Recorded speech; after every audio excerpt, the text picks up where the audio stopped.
to me, it starts with TJ Watt. You tie the league's in NFL history single season sack record. You miss 2 games. You play 50% or fewer of the defensive snaps in 3 games in which you play. Had he played in all 17 games, you're talking about not just tying Michael Strahan's record, you're talking about potentially shattering it.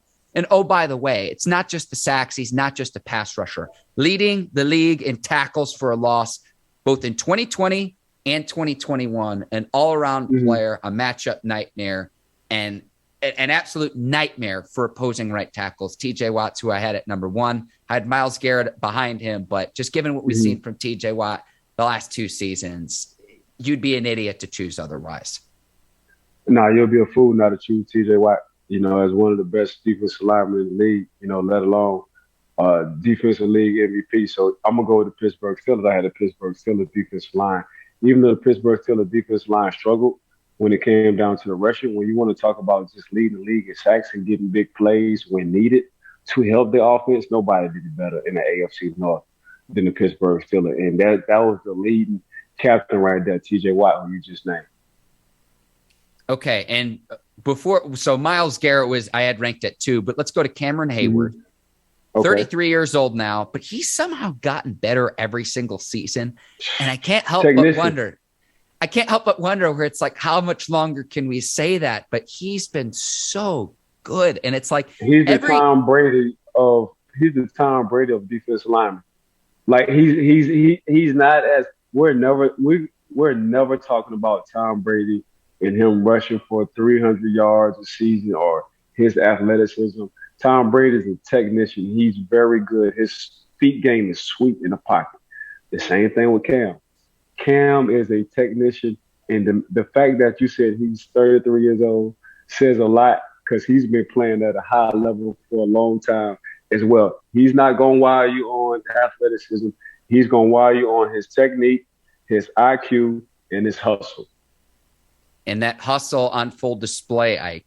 Playing the Chargers, running down Justin Herbert. Go back and watch that clip and show me another defensive lineman who runs 40 yards down the field. And I'm not talking about the combine or a pro day. I'm talking in an actual game. Real live. Visual proof. Real live. That's Cam. But Cam been like that, though. Cam always been like that. So that's just in him. Now he got his brother on board, Connor. So I'm sure he gonna want to do better than his brother. That's just the nature of the game. You're always that competitive.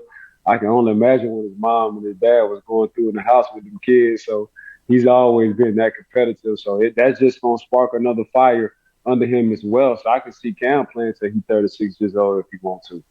I've got a few other names. I mentioned Myles Garrett, an absolute freak for the Browns, and it's a scary combo, both Garrett and Clowney for another season. They're very good. Calais Campbell for the Ravens has been doing it a long time, 35 years old. A long time as well. 6'8", 300 pounds. A few other guys I want to mention, Sam Hubbard, B.J. Hill. Larry Ogunjobi, still a free agent because his medicals. I know he's going to sign with the Bears, but a few other D linemen I want to show some love to, Ike. But so you got the Steelers at number 1. What's the rest of your order in the AFC North, Ike? Two, because they just signed Jadeveon Clowney back, I'm going to go with the Cleveland Browns. The Cleveland Browns got a nice little 1-2 punch going on as well. So they've been stacking their defense in these past couple of drafts, but they've been working that thing from the back end. So they've been getting some good safeties, some good cornerbacks to cover these wide receivers and these tight ends. And honestly, they just been letting their D-line kind of eat. And we saw Myles Garrett did. Myles Garrett, cut up last year, cut up in a good way, like he handled his business. He was an all-pro last year, even though he kept getting fined every time he wore a short sleeve because they said he was mutated. So that's exactly who I'm gonna go with, man. I'm gonna go with the Cleveland Browns as my number 2 defensive line as a whole in the AFC North. Ike, you just motivated me to wear a sleeveless the next time we record here on the Bleav Steelers show. Go for it, Mark. Show off the guns. Hey, man, it's the summertime. Sun's out, guns out.